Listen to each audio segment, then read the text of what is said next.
Program makan bergizi gratis yang menjadi janji kampanye Presiden Prabowo sudah berjalan di sejumlah daerah. Tapi anggaran yang besar jadi persoalan.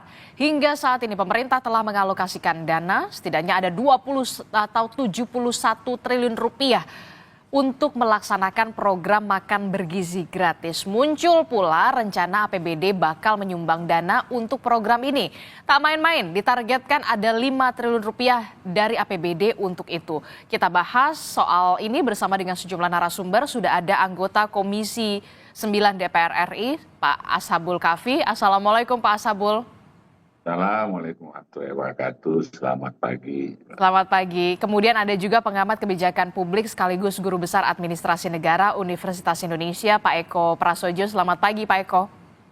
Selamat pagi, Mbak Adisti. Selamat pagi, pemirsa. Semoga senantiasa sehat. Iya. Ini kan kalau kita lihat ya, niat baik dari Presiden Prabowo Subianto ini tentu kita harus apresiasi karena melakukan atau menggelar makan bergizi gratis kepada seluruh anak-anak, dan bahkan tadi Pak Prabowo sudah minta maaf begitu ya kalau di awal-awal tahun ini makan bergizi gratis tidak semuanya bisa menikmati anak-anak begitu ya. Tapi kemudian Pak Prabowo mengatakan nanti di akhir 2025 akan dijanjikan semua anak-anak Indonesia ini akan mendapatkan makan bergizi gratis. Nah, yang kemudian menjadi sorotan adalah soal dananya. Dana yang kemudian tidak mencukupi ini ada usulan diambil dari APBD. Nah, kalau Pak Ashabul Kafi sendiri melihat dana APBD ini diperlukan untuk bisa menyumbang atau berkontribusi sebagai MBG makan bergizi gratis, menyokong dana MBG ini seperti apa? Apakah Anda setuju? Pasti saya setuju ya. Karena kalau memang Republik ini, kita ini serius untuk mencetak generasi emas di tahun 2045, seharusnya kita tidak perlu ragu untuk menggunakan APBD. Untuk apa PAD besar kalau tidak dapat berkontribusi untuk kemajuan anak-anak bangsa ini?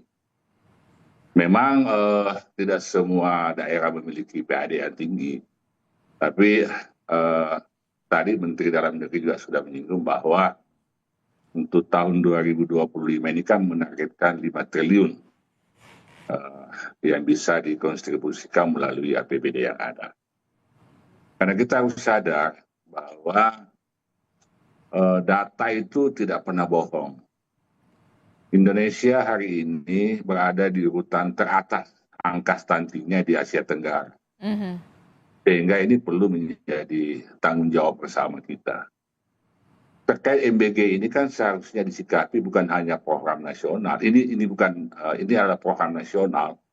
Sehingga pemerintah daerah, pemerintah pusat adalah satu kesatuan yang harus bertanggung jawab untuk mensukseskan program ini demi masa depan anak kita. MBG ini bukan hanya persoalan fiskal, bukan persoalan angka-angka saja, tapi ini persoalan masa depan anak-anak.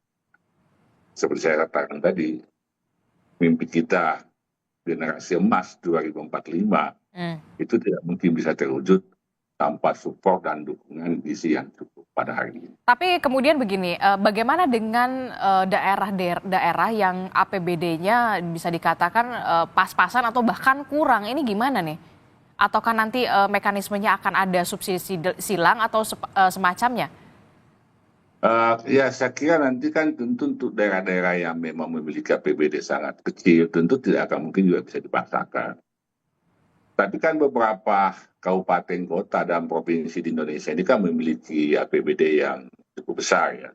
Seperti yang disampaikan oleh Bapak Menteri Dalam Negeri seperti Kabupaten Badung, kemudian Kota Surabaya, termasuk Provinsi Sulawesi Selatan itu saya ketemu kemarin beberapa pejabat di Sulsel itu sudah mengalokasikan kurang lebih 80 miliar untuk MBG untuk di tingkat provinsi di tahun 2025 ini.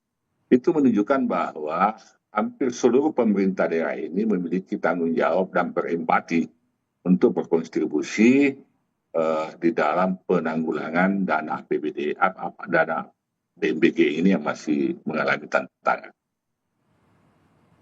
Oke. Nah, ini Saya ya. ke Pak Eko. Pak Eko, kalau Anda melihat dari segi kacamata pengamat begitu, dengan rencana untuk menyokong makan bergizi gratis ini diambil dari dana APBD, apakah tepat begitu langkah ini atau usulan ini? Ya, karena sudah, terima kasih ya Mbak Disti, terima kasih juga Pak Sabul Kafi ya. Ya, menurut saya sih memang karena sudah menjadi program prioritas nasional ya, maka pemerintah pusat dapat saja meminta bantuan dari pemerintah daerah untuk melaksanakan program MBG ya. Ya, karena kita berprinsip bahwa Pemda itu menjadi bagian dari pemerintahan Republik Indonesia secara nasional ya. Apalagi keterlibatan Pemda pada tahun ini seperti disampaikan oleh Pak Mendagri tadi itu masih bersifat sukarela, bergantung kepada kapasitas fiskal yang dimiliki oleh masing-masing ya. Tapi meskipun demikian ya karena rencana kegiatan dan anggaran tahun 2025 ini sudah ditetapkan dan segera dilaksanakan ya pada bulan Januari ini, tentu harus pula dijamin bahwa rencana pembangunan Pemda itu harus sesuai dengan APBD yang tidak terganggu ya. Nah, tentu ini membutuhkan penyelarasan berbagai program ya yang sesuai dengan program MBG itu sendiri. Hmm. Artinya apa? Bahwa ini menjamin ya agar tidak terjadi tadi sampaikan oleh Pak Presiden juga hal-hal penyalahgunaan anggaran di lapangan dan juga dapat menjadi temuan material maupun prosedural dari Badan Pemeriksa Keuangan. Karena kita juga yakin bahwa pemerintah daerah kan punya kebutuhan dan rencana anggaran yang sudah ditetapkan berdasarkan pada apa yang menjadi potensi dan harapan masyarakat ya. Sehingga ini juga tentu harus Diperhatikan. diperhatikan gitu. Nah, Jadi tadi Anda menyebutkan daerah ini kan sudah punya rencana, sudah punya prioritas begitu ya, anggarannya juga sudah dialokasikan. Kemudian ketika ada usulan seperti ini, dampak apa yang kemudian bisa ditimbulkan dari usulan adanya dana APBD untuk menyokong MBG ini? Apakah nanti akan ada program-program di daerah yang harusnya tahun ini bisa terlaksana jadi terhambat atau seperti apa? ya sebenarnya seperti ini ya menurut saya. Jadi memang dalam rencana anggaran dan kegiatan tahunan itu memang masih banyak pula hal yang bisa diefisiensikan ya. Kalau saya melihat hampir beberapa lama waktu ini mengamati sistem perencanaan anggaran di pemerintahan daerah, itu masih banyak hal-hal yang bisa diefisiensikan ya dari belanja anggaran pendapatan dan belanja daerah ya dari berbagai program dan kegiatan. Ya, jadi ya ini memang sudah menjadi rahasia umum ya bahwa ya, banyak program-program yang orientasinya masih pada kegiatan, belum outcome dan impact. Nah, hal-hal yang seperti itu mungkin masih bisa dirampingkan ya, diselaraskan dengan program-program MBG gitu. Artinya kita berfokus pada bagaimana menjaga efisiensi dan efektivitas program itu sendiri. Ya, jadi tujuan outcome-nya masih bisa tercapai, tetapi efisiensi anggaran bisa dilakukan untuk menopang atau juga membantu program MBG di lapangan gitu ya. Nah ini. Nah yang kedua tentu prioritas ya. Mana-mana prioritas yang mungkin masih bisa tetap dicapai dengan membuat tahapan pelaksanaan anggaran ya. Apakah misalnya tahun ini bisa dilaksanakan sebagian daripada target outcome tersebut ya, kemudian bisa dicapai pada target pada tahun berikutnya ya, tahun 2026 gitu ya. Nah, jadi ini memang menurut saya ya kita harus telaah kembali semua anggaran di APBD itu dan seperti tadi disampaikan oleh juga Bu Kofifa, artinya kalau Jawa Timur bisa mengalokasikan itu, berarti mereka juga sudah melakukan telaah kembali terhadap efisiensi dan efektivitas rencana Oke. kegiatan Itu kan untuk di Jawa Timur yang mungkin APBD-nya mumpuni begitu, taruhlah di Jawa Timur atau di Jakarta. Nah, bagaimana dengan nasib-nasib daerah-daerah yang kita tahu, daerah-daerah terpencil yang APBD-nya saja pas-pasan atau bahkan bisa dikatakan malah kurang lagi nih.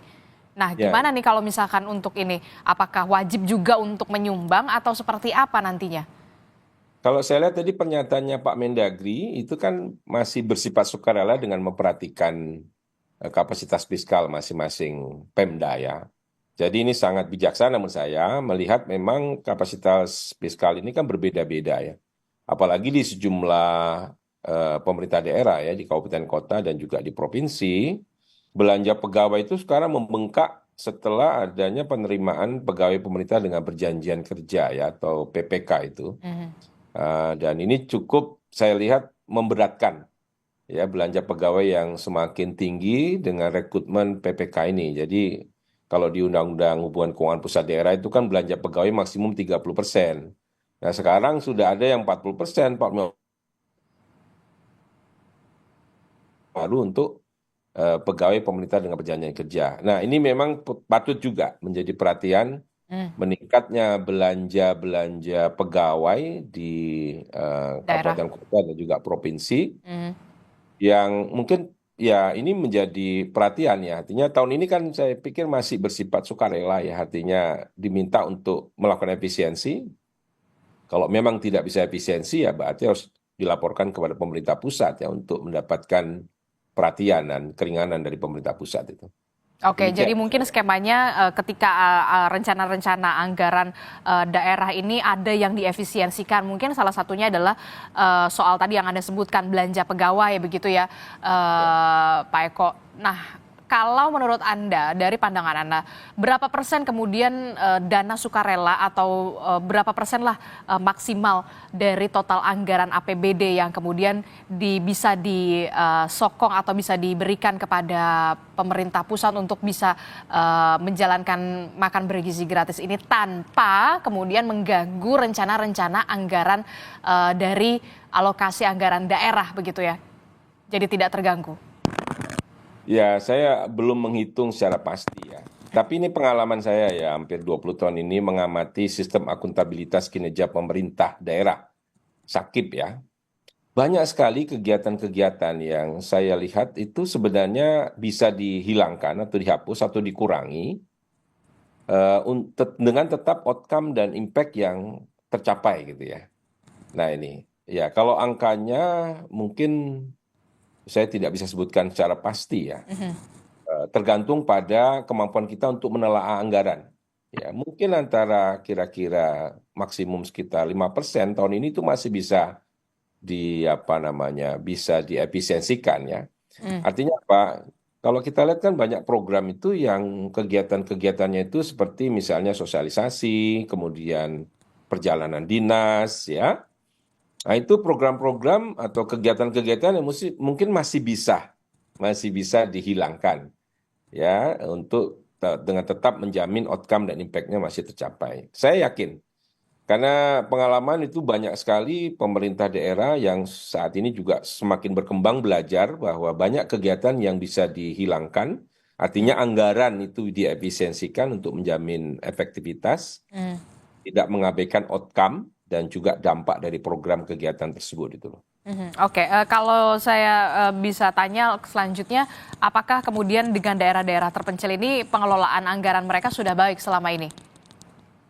Ini masih banyak Mbak, karena kalau dari data SAKIP saja, sistem akuntabilitas kinerja pemerintah, artinya bagaimana perencanaan penganggaran itu dilakukan setiap tahun, itu kira-kira 45% dari kabupaten kota itu masih nilainya di bawah 70 ya. Jadi eh, hanya beberapa provinsi dan kabupaten kota yang sudah mendapatkan nilai A Hmm. atau AA ya, bahkan AA itu sangat terbatas ya. Jadi artinya apa? Ya memang kita tidak menyalahkan mereka, tapi mereka terus belajar ya. Jadi artinya setiap tahun terjadi peningkatan Hmm. kualitas anggaran mereka meningkat terus. Itu terbukti bahwa pemerintah daerah yang memiliki nilai sakit lebih banyak itu lebih tinggi semakin banyak gitu ya. Artinya apa? Mereka terus belajar bahwa banyak kegiatan-kegiatan yang bisa dihilangkan, dirampingkan. Nah, tahun ini saya menduga itu akan meningkat juga kabupaten kota yang memiliki nilai sakit lebih baik. Artinya apa? Banyak program dan kegiatan yang mungkin tidak diperlukan bisa dihapus atau dihilangkan, ya, diefisiensikan itu loh. Saya yakinnya dari pengamatan saya, penelaan saya terhadap laporan akuntabilitas yang setiap tahun itu disampaikan kepada Kementerian Pan-RB dalam konteks manajemen kinerja pembangunan, yaitu perencanaan dan penganggaran serta pelaksanaan anggaran setiap tahun itu ya. Masih banyak kegiatan-kegiatan yang bisa diefisiensikan menurut saya. Jadi ini juga bisa menjadi kesempatan, momentum untuk Ya, daerah-daerah bisa kembali menilik-menilik lagi anggaran-anggaran mana yang kemudian harus diefisiensikan untuk demi menyumbang atau menyokong dana makan bergizi gratis ya. ya, Eh, jadi artinya ada proses learning ya. Proses aha. learning itu meningkatkan kemampuan mereka di dalam menyusun rencana anggaran yang lebih efisien dan efektif. Karena saya tahu bahwa hampir setengah dari kegiatan-kegiatan itu, terutama daerah-daerah yang belum mendapatkan nilai sakit yang bagus, itu setiap tahun bisa dilikuidasi itu atau bisa dihilangkan. Nah ini, dengan bertanya apa manfaatnya kegiatan ini untuk mencapai outcome kepada masyarakat gitu. Nah ini, jadi seperti itu Mbak Adisti kira-kira. Oke, ini juga menjadi bahan pembelajaran juga ya, waktu pembelajaran juga untuk daerah-daerah untuk bisa mengefisiensikan lagi anggaran mereka untuk mengalokasikan anggaran daerah begitu ya. Nah, saya ke Pak Asabul. Pak Asabul, kalau APBD saja kemudian bisa diusulkan untuk menyokong makan bergizi gratis. Nah, ada nggak sih sebenarnya rencana gitu ya DPR gitu untuk bisa juga dengan sukarela membantu pemerintah pusat untuk bisa menyokong dana makan bergizi gratis ini untuk bisa Indonesia ini menciptakan Indonesia emas di 2045. Tapi jangan dijawab dulu Pak Asabul, kita akan jeda dulu, usai jeda kami kembali. Tetap bersama kami.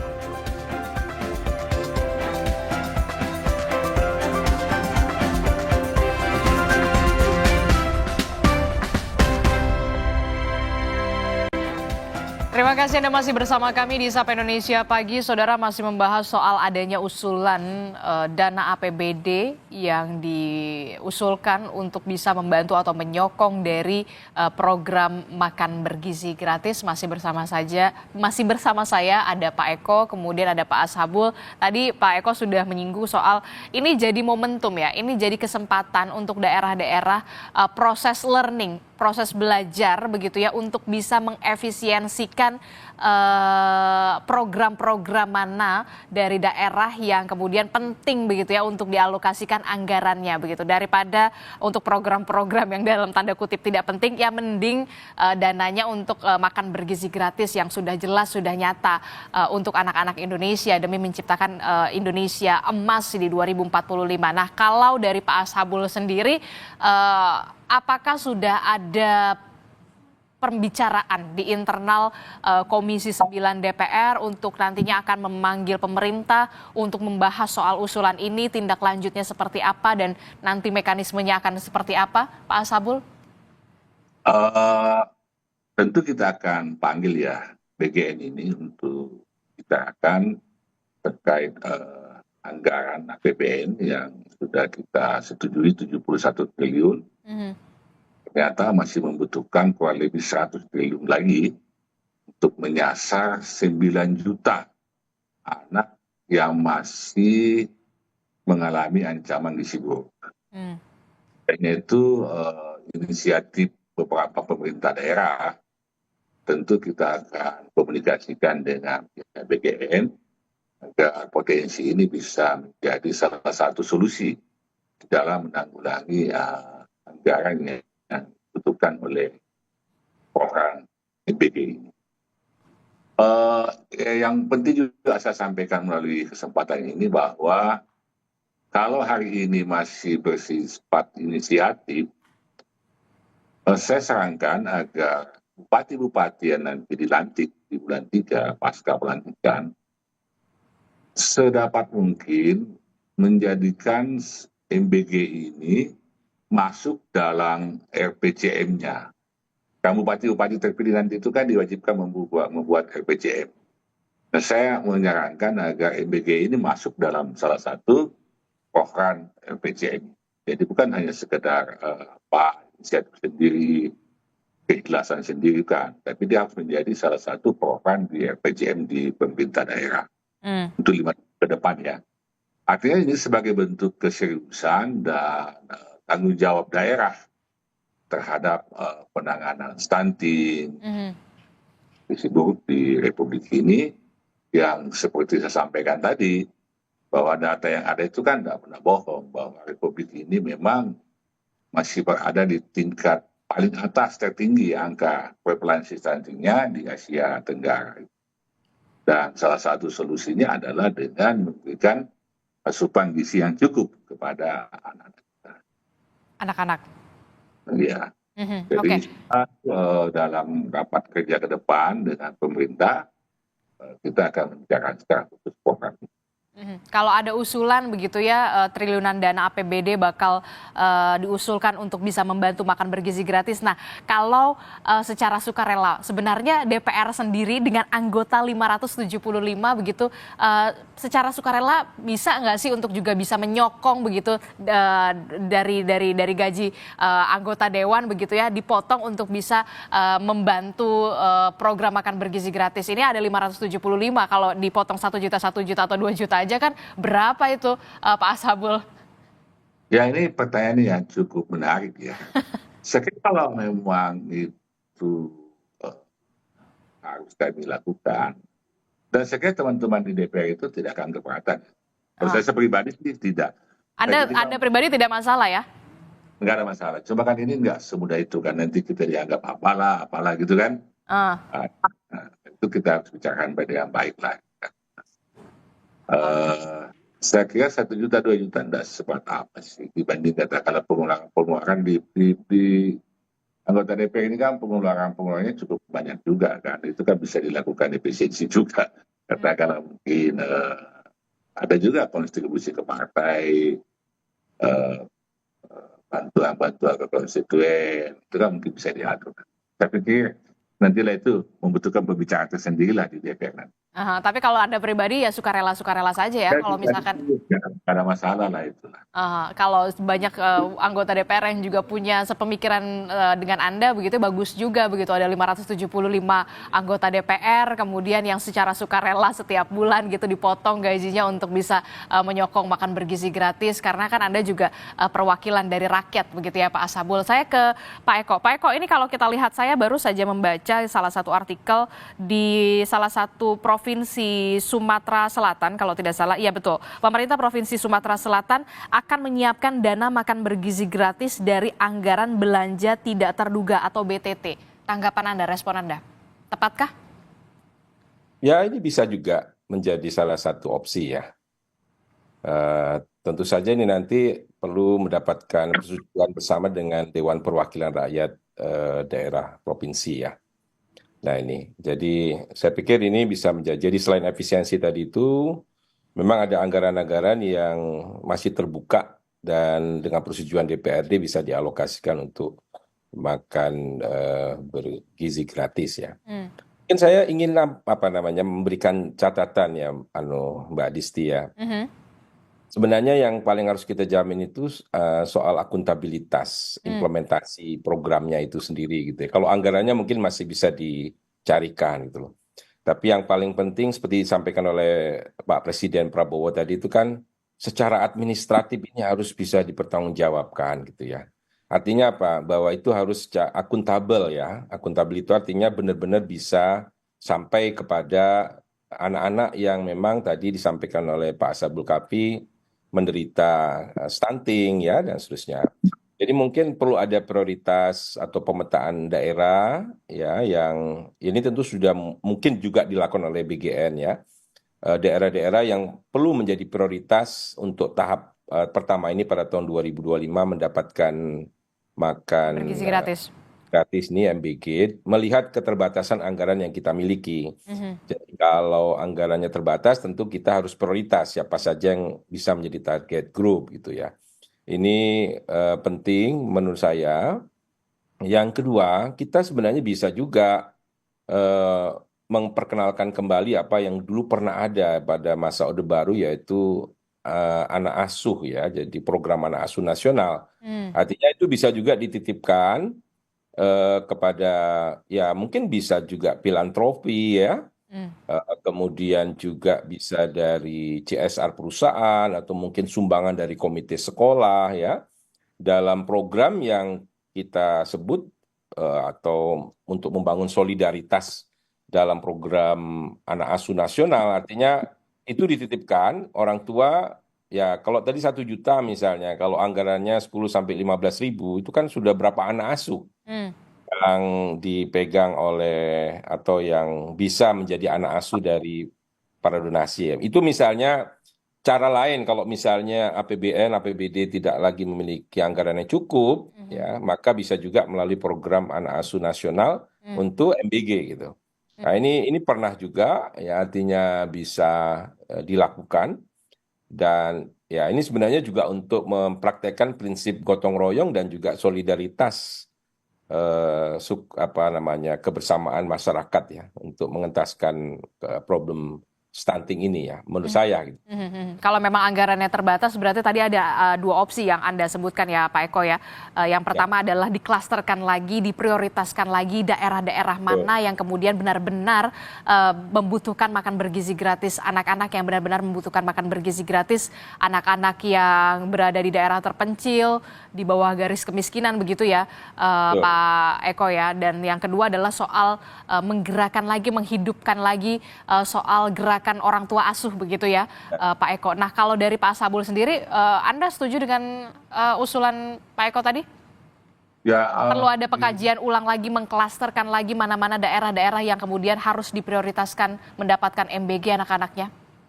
dalam dialog kita tanggal 16 kemarin saya sudah sampaikan.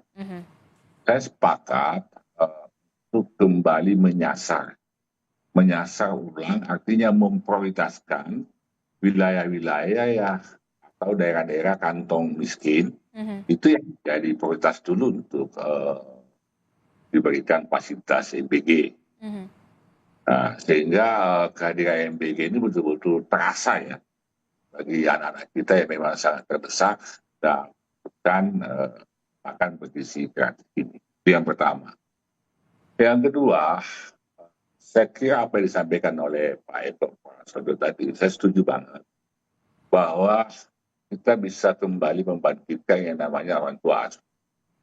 Di zaman Orde Baru, Pak Soeharto pernah dulu ada istilah bapak angkat kan. Bapak angkat artinya setiap kaya pada waktu itu bisa mengasuh anak miskin, anak-anak yatim, menyekolahkan dan membiayai mereka sampai kuliah bahkan. Ini kan luar biasa kontribusi yang bisa kita dapatkan melalui kehadiran orang tua asuh atau bapak angkat. Kemudian dana-dana CSR juga Mbak cukup besar. Laporan dari korporasi itu setiap tahun di Indonesia ini ada 12 triliun loh dana CSR itu. Jadi keran untuk dana CSR juga untuk bisa menyokong dana MBG ini harusnya juga bisa dibuka ya? 50% saja kita memanfaatkan dana CSR itu sudah sangat luar biasa. Kita berkontribusi di MBG. Nah yang terakhir ini kalau ingin saya sampaikan, kemarin kan kita singgung masalah zakat. Nah kalau masalah zakat ini agak repot karena di situ sudah jelas asnafnya. Tapi ada yang namanya zakat dan infak. Indonesia ini adalah masyarakat yang sangat religius. Sehingga ketika menyangkut masalah kontribusi infak dan sedekah itu tidak terlalu sulit kita untuk mendapatkan dana itu. Saya contohkan gini ya. Di Indonesia ini hampir seluruh masjid yang ada di Indonesia itu mendapatkan dan memanfaatkan dana infak dan sedekah. Setiap masjid itu minimal 50 juta dia dapatkan dana infak dan sedekah yang dia kelola itu ya. Dari 800.000 masjid di Indonesia, itu artinya berapa? Ada kurang lebih 40 triliun. Nah, saya ingin menyampaikan begini. Mungkin juga kita perlu melibatkan tokoh-tokoh agama untuk menyikapi program MBG ini sebagai program kebajikan berbasis keimanan. Hmm. Nah, karena dana di situ cukup besar itu yang kita bisa manfaatkan. Oke. Nah, dengan melibatkan tokoh-tokoh agama. Kalau memang pada akhirnya memang kita harus ke sana ya, kita harus ke sana.